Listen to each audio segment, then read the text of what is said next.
Hi, Chris Haddon here with Jason Balin, REI 360 Show, episode number 9, right? Number 9, that's All it. right, we're going to go a little bit real estate focused on this one. I know that we hit a lot of topics all across entrepreneurship and small business, marketing, internet stuff, and we love all of it and we're passionate about it. We're going to go a little real estate focused on this one. We're going to talk about on-market deals versus off-market. Yep. You want to define what that means? Sure. I guess the easiest way to do it is, an on-market deal is the one that the general public sees, typically listed with a real estate agent. Listed on MLS. List on MLS. The entire general public typically gets to see it either through another real estate agent or sites like Zillow or Trulia or whatever, their local MLS charter links to. And then, the other side is an off-MLS deal, off-market deal, where, you're dealing directly with the seller or you're, dealing directly with somebody outside of the general public. You're dealing with the, homeowner directly. So obviously there's many pros and cons of both.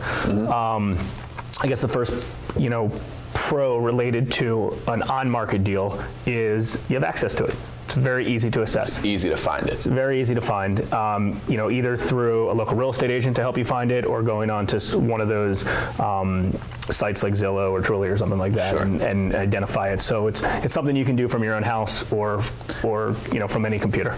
Okay, what's a con about an on-market deal? Well, obviously there's a lot of competition. It's a lot of competition because everyone knows about it. Everybody knows about it. You're typically working with a seller who's already a little bit pre-educated related to the value of their house because the real estate agent's already chatted with them and they already have kind of a price point in mind that they listed it at. So they already know kind of what to expect, related to that. But the biggest con obviously is the competition. Competition. Drives up the price. Exactly. I mean, they're willing, able for the most part to sell because they're ready to go. They want to sell. They're very motivated because they're listing it with a real estate agent. But like I said, the biggest con is everybody and their mother has access to it. And as a real estate investor trying to scout and find deals, if everyone else is going after the same deal you are, it's hard to find.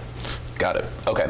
Off-market deals. Where are investors finding these deals? If people don't know they want to sell their property, how do they find them? How do they come across them? Well, you got to create some sort of motivation with the seller, and sometimes the seller doesn't even know they're motivated to sell, and you have to kind of spark that. So, obviously it's harder to find off-market deals, but that's where the majority of the good deals exist, and anything from like deeper discounts, more profit margin, direct mailing to them, targeting maybe probate lists or absentee owner lists or any kind of direct marketing to them, either in the form of door knocking, direct marketing, maybe even finding they've seen a bandit sign or one of those signs, we buy houses or things like that out there. Sure.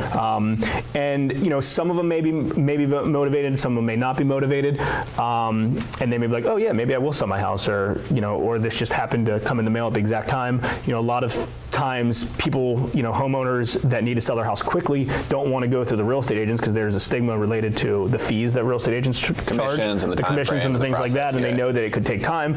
So a lot of times, a lot of home buyers have websites. We buy houses websites and things like that.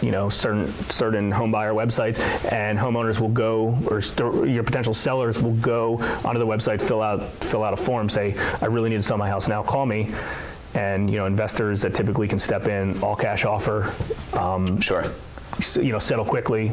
They can get a deeply discounted deal. What would you say is one of the major drawbacks of going after off-market deals? It's hard. You got to do work. Yeah, market. You don't realize that you're a marketer. It takes costs time. money. Yeah. It takes time. I mean, it's going after them. It's not gonna come to you. I mean, your doorbell's not gonna ring and say, hey, I want to sell you my house for a discount. Of course not. Yeah, that's not happening. Market and find it and work the lead and everything else. But I mean, there's a lot of deals to be had, and most real estate investors in the residential side and the commercial side all over the country, they're finding off-market deals, down to Donald Trump finding a distressed commercial property that has to get sold through his network or whatever. to a shell that's been sitting there vacant, owned by the city, and that's distressed or dilapidated, and they're not going to contact you directly. But that being said, if you can get in touch with the right decision maker at that right time, they may be motivated at that time to sell it. Okay, let me ask you this. We lend to a lot of real estate investors at Hard Money Bankers. The deals that we're funding, are they on market or off market? 50-50. 50-50. I'd obviously recommend going after both sides. And Sure. it's 50-50 because, there's deals to be had on MLS. There is. I mean, there's a price point for them, especially, short sale opportunities or foreclosure properties or distressed homeowner properties. I mean, there's opportunities there. Obviously, you got to evaluate them yourself and make sure it works for your formula if you're looking to flip it or hold it as a rental. But there's a lot of deals, including stuff that we've acquired, that's been on MLS. Okay, yeah, that was my next question. Us as buyers, as our company's acquiring rentals and flips, where are we buying? On market or off market? Both, 50-50. Both. Same thing. You do a little bit of both. I mean, the thing with MLS is you can't just sit there and scrape MLS all day long. And like, if that's your only source of deals, you're going to be limited, just like anything else. But we have systems in place, like we have systems for everything, and people in place that, we have a few real estate agents in a few different areas that know what we want, know the type of price points that we want, that send us deals. We have other internal systems in place for, folks in-house to find deals that meet certain requirements. Mm-hmm. So that's kind of autopiloted, so you're not spending time day and night going through hundreds and hundreds of listings. And then on the other side, we have thousands of mailing pieces that go out monthly. We have canvas teams and door knockers that do some stuff with the signs. We have bandit signs all over neighborhoods and things like that, and a lot of our clients do as well. And you spread your marketing dollars towards certain effective things, and you do a little bit of everything. Mm-hmm. Yeah, I was speaking to a group of real estate agents last night at a Weichert office not far away, and this same topic came up, the on-market versus off-market thing. And one thing we did discuss that they asked me, and I'm going to ask you the same question, if you were to pick one off-market strategy of finding deals, what would it be? Direct mail. Direct mail to certain lists, to certain targeted lists? Yeah, it's all got to be targeted market just like anything else. I mean, we're not going to mail every non-owner occupied property in the whole state of Maryland. No, it's got to be targeted. I mean, it's marketing just like anything else. I mean, it's touches, right? I mean, you mail them 3 or 4 times.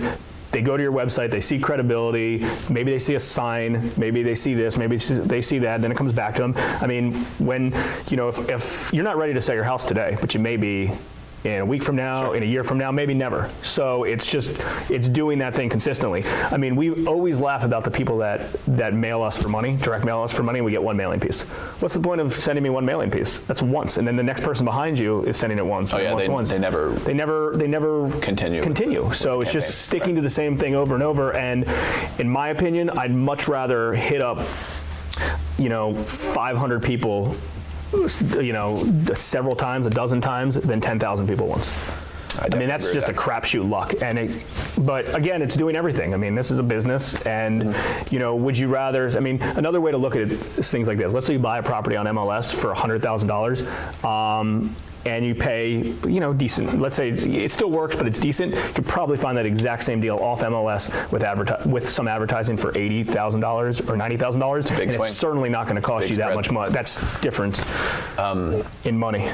Another question. So for people who are interested in learning the beginning of direct mail, like the 101, here's how to get started, we have plenty of good stuff on that. Sure. I don't know why this is an interview like you versus me. Like we know the same, like you're asking me questions, but like we know the same stuff. I mean, that's cool, and I'm happy. I'm happy to answer it. I've been interviewing but like you're interviewing me like these answers as well, but go ahead. Partially is because I figured you would have better responses to some of this stuff, since some of it's more at your end of the business. I get it. The second part of it, I just wanted to, I don't know, never mind. So I've been interviewing. What was your? I kind of like this part. So what was your question? My question, Mr. Balin, was, where can we direct people to find some free, awesome training information on direct mail?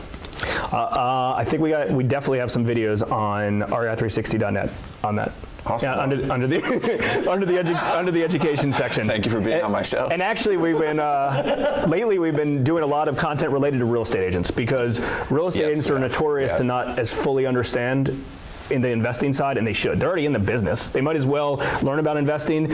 And just like you put in your presentation last night, the average investor does 5 deals a year, when the average homeowner does 1 deal every 5 years. Like, totally. Why not? No, totally. We've been putting a lot of emphasis on the real estate agent community for the investing side. That's what I was talking about last night. It was a really, really cool talk, and we have some more stuff coming out in that regard. Anything else? News, other cool stuff going on you Your want to touch lead on? coach, Josh, has good content about real estate agents. Josh is a pro. He recently put up a video about the top 10 reasons real estate agents need to work with investors. That's probably top of the list in the REI360.net/agents, because you can't use the term realtors. True. Trademarked, all this other stuff, all capital letters. So we just use agents, real estate agents. Awesome. I think that's it for today. I don't think we're doing any questions, although we do have a couple in the queue. Questions come in, but we keep forgetting to answer them. On any social media, hashtag the REI360 show. We'll be looking for the hashtag. Submit any kind of questions. We'll be sure to answer it in the future. Thanks. Cool, thanks. Later.